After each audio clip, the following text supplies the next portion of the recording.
immaginare che dopo una collaborazione e un'attività così forte nel periodo partigiano, emigrato scappato quasi in Cuba, decide di diventare rivoluzionario. Per tutti a Cuba è sempre stato El Italiano. Gino Doné Paro è l'unico europeo ad aver partecipato alla rivoluzione di Fidel Castro e Che Guevara che nel 1959 liberò l'isola dalla dittatura di Fulgencio Batista.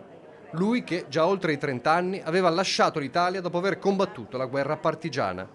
Uno che dava del tuo a Castro e al Che, nato a San Biagio di Callalta, morto a San Donà di Piave, dove una serata è stata dedicata proprio alla sua vita, raccontata in un libro da Piercarlo Porporato e Daily Sanchez Lemus.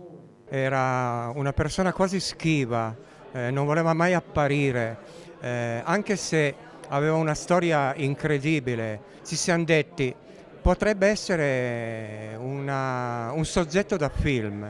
Una vita da film, una vita leggendaria che merita di essere raccontata anche e soprattutto alle nuove generazioni. Prima l'esercito, poi partigiano dopo l'8 settembre, la fine della guerra e l'emigrazione tra Belgio, Francia e Germania fino a Cuba, dove entra in contatto con i rivoluzionari. L'incontro con Fidel Castro, quello con Che Guevara, le missioni, i combattimenti, le fughe dalla polizia di Batista, la vittoria, mantenendo sempre e comunque un'etica inossidabile, come quando decise di non partecipare all'attentato di Santa Clara nel 1959. Non lo fece per un motivo, perché era una festa e avrebbero potuto uccidere dei bambini. E lui dice il nostro combattimento, la nostra azione è contro il dittatore e non contro la gente.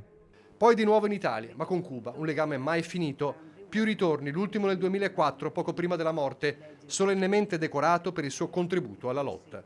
Un personaggio da ricordare, uno che, nel mondo in fiamme di oggi, non esiterebbe nemmeno un istante. Secondo me si metterebbe di nuovo a fare il rivoluzionario.